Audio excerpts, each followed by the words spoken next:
성공투자 기원 신기수 전문가 최원주 전문가입니다. 어서 오십시오. 안녕하십니까. 안녕하십니까. 자, S&P 500 지수 밀려났고요. 또 코스피의 11선은 올라오고 있습니다. 오늘장 개장 전에 일단 시장 어떻게 볼지 간략하게 의견 좀 들어볼게요. 신기수 전문가님. 네, 당분간 소강 상태 계속 될 걸로 보이고요. 네, 그리고 이제 시장이 S&P 500 기준으로 4천 넘어야 된다. 근데 쉽지 않을 거다 말씀드렸는데, 넘기가 좀 어려우니까, 어제 여러 가지 연준 위원 발언도 있긴 했지만, 넘기 어려운 구간에서 못 넘을 것 같으니까 이제 매물이 좀 나오는 거죠. 이럴 경우에는 이제 4천선 넘어가는 게, 다시 재시도될 때까지 시간이 좀 걸립니다. 그러면 그 계기가 언제가 될까 예상을 해보면은 27일 날 PC도 있고, 또 다음 달에 또 FOMC도 있는데, 어쨌든 이제 그런 부분에서 PC 때는 도전하기 좀 힘들 것 같고요. FOMC 때까지는 어쨌든 소강 상태, 그리고 S&P 500 같은 경우에 추가 하락 가능성도 좀 있기 때문에, 종목별 장세는 지속될 걸로 보고 있고요. 너무 적극적인 것보다는 종목별 장세에 대비하는 개별주 매매 전략 계속 유지하겠습니다. 네, 미국장이 울고 싶을 때 뺨을 맞은 것 같습니다. 그래서 매물이 좀 나왔는데 이런 부분들이 기간 조정으로까지 이어질 수 있다고 의견을 주고 계시고요. 1월장에 이런 종목별의 움직임은 더 또 활발해질 수 있는데 어떻게 대응할지를 또 포인트를 통해서 알아보도록 하고요. 최원주 전문가님 의견 주시죠. 네, 오늘 미국 증시가 생각보다 조금 낙폭이 커가지고 조정은 조금 예상이 되고 있는데요. 제가 계속적으로 방송에서 11선이 저항선이었는데 지지선으로 바뀔 수도 있다고 얘기를 드렸죠. 근데 이제 11선이 올라오는 게 생각보다는 좀 가팔라요. 오늘 보니까 2360포인트까지 11선이 올라와 있어가지고, 제가 11선이 한 2350포인트 정도까지 좀 서서히 올라올 것으로 봤는데 예상보다 좀 그래가지고, 일단 저는 2350에서 소폭 하회할 수도 있다라고 보고 있고, 네. 계속적으로 11선이 오늘 같은 경우에 시초가에 좀 안 좋게 나타나면서 11선이 뚫리더라도 21선이 조금 있으니까, 오늘 시장은 일단 2350선 정도를 기준으로 해서, 일단은 거기서 더 하락을 확대할지, 아니면은 조금만 거기서 하회하더라도 다시 되돌림 현상이 나올지를 좀 주목해봐야 될 것으로 보고 있고요. 오전장, 오후장 이렇게 나눠서 본다면은, 오전장은 일단 좀 관망을 좀 해보시고, 오후장 같은 경우에 만약에 되돌림 현상이 있다 그러면 분할 매수 관점은 여전히 저는 유효하다, 그렇게 보고 있습니다. 네, 2350선에서 오늘 지수의 움직임 지켜보자는 의견입니다. 오늘 개장 전 체크 포인트 두 분이 제시했는데요. 화면으로 보시죠. 마이크로소프트 챗 GPT 클라우드의 탑재, 삼성전자 언팩에서 AP 개발 성과 공개 예상, 달러 약세 지속, 원화 강세 수혜주를 주목하자. 이 가운데서 마이크로소프트 소식 확인하겠습니다. 오픈 AI에 투자를 하는 걸까요? 챗 GPT를 일단은 서비스, 이 본사의 서비스에, 자사의 서비스에 드리겠다라는 건데요. 일단 좀 급한 것 같습니다. 예, AI가 판을 흔드는 것일까요? 예, 아무래도 이제 그 AI 전쟁이 좀 이제 일어나는 것 같아요. 그래서 일단 챗GPT가 굉장히 좀 강력한데, 그거를 이제 일단 클라우드 쪽 서비스에다가 일단 넣겠다라고 어제 발표를 했습니다. 다보스 포럼에서. 마이크로소프트의 CEO가. 근데 이제 그 이후에 또 나온 뉴스를 보면은 클라우드뿐만 아니라, 마이크로소프트 이제 품목에까지 그런 것들을 AI 적용을 확대를 할 거라는 또 뉴스 나와 있습니다. 챗GPT는 지금 게티 이미지라는 데 소송에 걸렸어요. 왜냐하면은 챗GPT가 지금 여러 가지 서비스를 하는 그 정보의 출처를 밝히지를 않고 있기 때문에 결국에는 이제 그런 어떤 저작권이나 이제 그런 데 관련된 어떤 권리를 남용하는 거 아니냐. 출처도 안 밝히고 그렇게 자기가 얘기하는 것처럼 사람들한테 알려주는 게 이제 그러면서 소송에 걸려 있습니다. 그러니까 구글에서는 지금 그런 부분들을 보완하기 위한 출처가 달린 서비스를 해주는 그런 이제 성능은 GPT보다 챗 GPT보다 훨씬 더 뛰어나다 그런 걸 내놓겠다라고 이제 하고 있어요. 둘 사이 이제 그런 것들이 이제 불이 붙기 시작을 하면서 요즘에 보면은 이제 어제 오픈 AI 마이크로소프트 이제 이슈도 나오면서 어제 관련주들이 많이 올랐습니다. 셀바스 AI 같은 경우에는 상당히 좀 많이 올랐고요. 근데 이제 어제 장 이후에 우리 시장이 폐장하고 난 이후에 그 다음에 다보스 포럼에서 어쨌든 그 MS CEO가 이 얘기를 했단 말이죠. 그렇다면은 이게 오히려 이제 하나의 이제 단기 재료 노출성으로 이제 볼 수도 있을 것 같아요. 예, 그 뉴스가 나왔기 때문에 이제부터는 어제 너무 많이 오르기도 했고, 그래서 어쩌면 차익 매물이 이제 나올 수도 있습니다. 세바스에 너무 많이 올랐고, 솔트룩스 뭐 요즘에 굉장히 많이 올라서 어제는 또 이제 음봉이 나오기도 했죠. 브리지텍도 요즘에 굉장히 많이 올랐는데 어제 또 윗골이 달았습니다. 그러니까 이런 종목들에 대해 가지고 지금은 일단은 차익 실현에 좀 대비를 하는 게 단기적으로는 좀 더 좋은 전략이 아닌가, 뉴스가 나왔다는 부분에서 종목 대응에 그런 방식이 더 좋은 거 아닌가 생각이 듭니다. 네. 연초에 제가 신기수 전문가님께 여쭤봤던 기억이 나네요. 올해의 테마가 될 수 있는 가능성 어떻게 보십니까? 하면서 AI 관련주 여쭤봤던 기억이 나는데 AI 전쟁이 시작됐다고 하셨으니까 올해 내내 지켜보실 건가요? 예, 저는 이 부분이 이제 또 충분한 조정이 들어오게 되면은 네. 또 접근이 가능하다 보고 있고요. 왜냐하면 이제 MS 쪽에 챗GPT 이슈가 나왔지만 이제 구글 쪽의 이슈가 또 나중에 되면 또 생성이 되겠죠. 예. 그러면서 이제 계속해가지고 뉴스들이 빠지면 또 쳐주고 한 번씩 쳐주고 이런 것들이 현상들이 일어날 걸로 보고 있습니다. 네, 마이크로소프트 소프트웨어 기업인데요. 클라우드 서비스뿐만 아니라 검색 서비스도 있습니다. 빙이라는 마이크로소프트의 검색 서비스가 있고요. AI를 탑재하게 되면서 이제 구글과 경쟁을 본격적으로 할 가능성이 높아지고 있습니다. 검색 엔진 쪽에 이런 고도화된 검색 서비스들에 따라서 구글을 마이크로소프트가 넘어설 수 있을까요? 신기수 전문가님?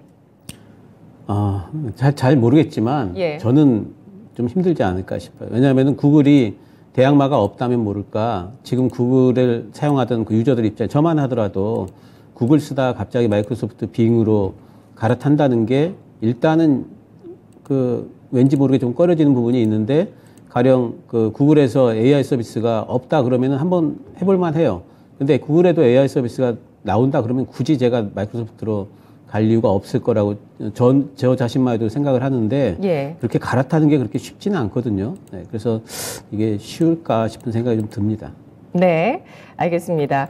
KT가 한국형 챗 GPT 서비스를 상반기 내에 출시한다는 소식이 어제 나왔습니다. 초거대 AI 서비스 믿음인데요. 최현주 전문가님, 어제 그래서 KT 그룹주가 강세를 보였습니다. 이렇게 한국형 AI 서비스에 대해서 어떻게 평가하시는지, 또 관련주 KT 그룹주 계속 갈 거라고 보실까요? 저는 이런 대형주는 어제 결국에 KT 주가가 차트 잠시 보시면은요, 윗골이 길게 달면서 또 결국에는 기술적으로 더 민감하게 반응하는 모습이에요. 역시 대형주는 이런 거 가지고 지금 당장 수익성 창출이 좀 힘들다라고 저는 보고 있어가지고 역시 뭐 대형주 이런 통신주는 지금 KT가 지금 본업 말고도 이런 쪽 말고도 뭐 엔터테인먼트 사업도 계속적으로 뭐 진행을 하고 있고 네. 부수적으로 사업 확장을 좀 하고는 있지만은 역시 주가는 무겁다. 그렇게 본다면 이런 개별적인 이슈에 너무 민감하게 KT 이런 대형주에 하는 것보다는 역시 이런 파급력을 가진 이런 관련 종목들의 움직임이 더 투자하는 게 더 낫지 않나 그렇게 보고 있습니다. 예, 알겠습니다. 첫 번째 이슈는 이쯤에서 마무리하고요. 두 번째 넘어가겠습니다. 달러 약세 지속, 원화 강세 수혜주 주목입니다. 간밤에는 달러화가 올라섰는데요. 일단 뭐 102달러 선에서 또 지지력 테스트를 하고 있습니다. 뭐 여기에서 좀 더 뭐 일본에서 어제 정책이 나오진 않았지만 계속 뭐 긴축이 미국에서 완화되고 다른 지역에서 특히 일본에서 이렇게 또 긴축을 시행하게 되면 달러 추가 약세 예상하시는 것 같아요. 그렇죠. 일단 원달러 차트 잠시 한번 보시면은요. 이제 강달러가 이제 뭐 끝나면서 결국에는 달러 약세가 계속 지속이 되고 있는데, 최근 달러 인덱스 같은 경우에는 뭐 세네 달 전에 한 114까지 갔다가 지금 한 102 정도까지 지금 내려와 있죠. 어제도 원달러 환율 차트 보면은 상승세를 이어가지는 못하고 결국에는 음봉으로 또 나오고 말았는데, 최근에 달러 약세는 미국 긴축 정책 완화 기대감과 뭐 지금 중국 리오프닝 효과, 그다음에 일본은행 즉 뱅크 오브 재팬의 통화 완화 기조 전환 등의 영향 때문으로 지금 보고 있어요. 지금 그리고 올해 이제 전 세계적인 주식 시장을 보면은 미국 등의 선진국 시장보다는 신흥국 시장이 더 좋을 것으로 예상되는데, 그 이유는 미국 경제 같은 경우에는 올해 많이 성장해봤자 플러스 0.5 아니면 적게 오히려 침체로 들어가면 마이너스 0.5, 마이너스 0.5에서 플러스 0.5 그 사이에서 움직일 것으로 보고 있고, 대신 신흥국 시장은 우리나라를 비롯해서 중국 등, 중국은 뭐 원래 성장률이 우리나라보다는 조금 더 높고, 지금 다 우리나라를 비롯해서 태국, 뭐 베트남 이런 쪽에서도 그래도 미국 시장보다는 성장률이 좀 좋을 것으로 보고 있거든요. 네. 지금 그래도 우리나라 같은 경우에는 올해 1% 이상은 성장을 할 것으로 보고 있어요. 뭐 베트남이나 태국 등 같은 경우는 물론 그거보다는 더 성장할 것으로 보고 있고요. 그래서 최근에 이제 신흥시장으로 자금이 좀 유입이 되고 있어요. 그렇다고 본다면은 신흥시장에서의 랠리가 나오는 것으로는 좀 보고 있어요. 우리나라를 비롯해서. 지금 그리고 뭐 중국이 같은 경우는 리오프닝을 하면서 지금 전 세계 글로벌 자금들이 중국으로 들어갈 거 아니면은 중국이 아직까지 위험성이 있다고 판단된다면은 우리나라랑 태국 시장 주목하자라고 지금 보고도 있거든요. 그렇게 본다면은 역시 즉 위험 자산의 랠리는 달러가 추가적으로 더 약세로 나올 수 있다라고 그렇게 보고 있고요. 역시 관련 종목들을 보면은 전체적으로 보셔야 되는데 음식료품 업종을 좀 보셔야 될 것 같고, 그 다음에 항공주 보셔야 될 것 같고, 그 다음에 철강, 그 다음에 원화 강세가 나타나면은 해외로 여행자가 늘어날 것으로 예상되면서 국내 여행사들, 왜냐하면 국내 여행사들 같은 경우는 인바운드보다는 즉 아웃바운드에 주력을 두고 있죠. 우리나라에서 바깥으로 나가는 시장이 더 많기 때문에, 사람들이 더 많기 때문에 그런 이쪽도 좀 주목을 해봐야 된다고 보고 있는데, 하나하나 좀 보도록 하겠습니다.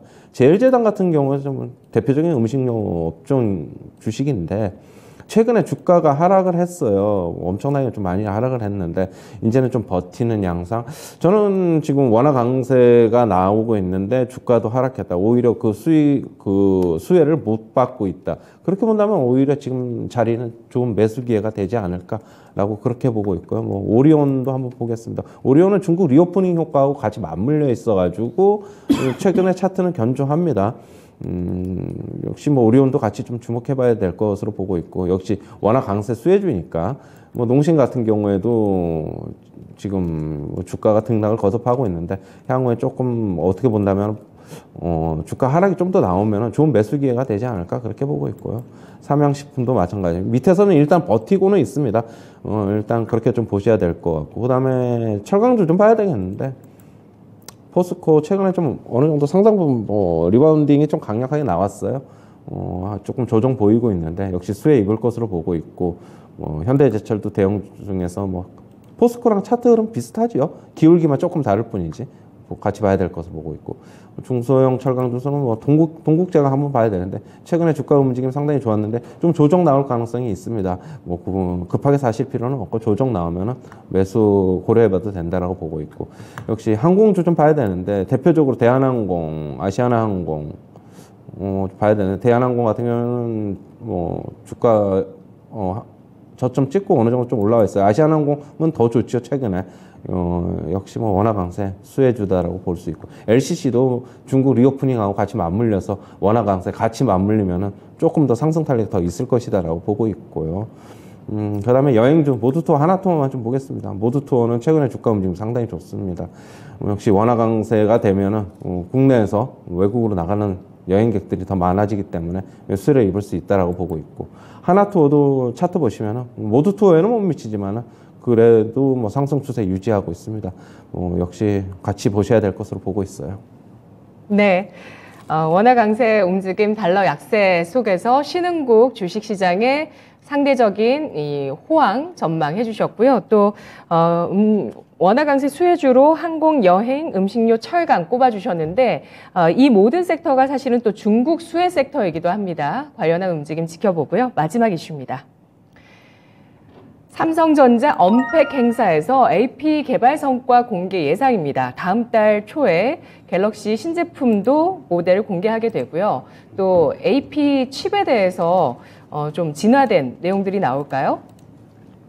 일단 삼성전자에서 지난번에 그 엑시노스 개발을 중단한다 이제 이런 얘기가 나오면서 관련주들 많이 좀 빠졌었는데, 이번에도 보면은 신제품에는 퀄컴 거 들어가요.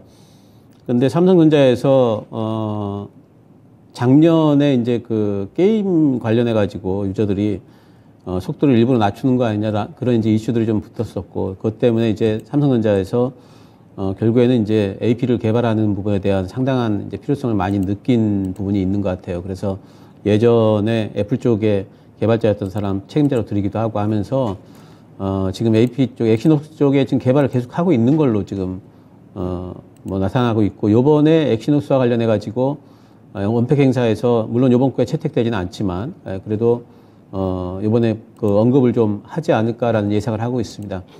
그래서 삼성전자에서 엑시노스에 대해서 계속 개발을 하고 있다는 부분만 하더라도 예전에 피해주로 분류됐던 종목들에 대해서 어느 정도 좀 다시 뭐 매기가 좀 들어올 수가 있겠죠. 그래서 예전에 이제 제일 대표적인 게 두산 테스나 같은 종목이죠. 삼성전자의 엑시노스 관련주로 일단 돼 있기 때문에 많이 빠져서 요즘에 주가 좀 반등 나온 이후에 옆으로 횡보를 하고 있는데 사실 그 엑시노스가 아니라 할지라도 그 실적이 뭐 업황만 좋으면은 개선될 종목이거든요. 그래서 옆으로 이제 횡보를 하고 있기 때문에 기간 조정 중에 한번 좀 관심 가져볼 만 하고요. 또 네페스 같은 종목도 있죠.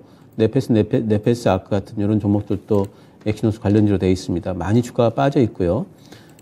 그리고 또 하나마이크론도 이제 엑시노스 관련주로 이제 예전에 이제 알려져 있던 종목이죠. 요즘도 주가 거의 바닥권입니다. 그래서 이런 종목들이 이번에 발표가 나오게 되면은 이제 그 나중에 이제 그 엑시노스와 관련된 사업이 다시 또 활성화될 거라는 기대감들 이런 것들이 묻으면서 매기가 좀 들어올 수가 있으니까요. 관심 한번 가져보시기 바랍니다.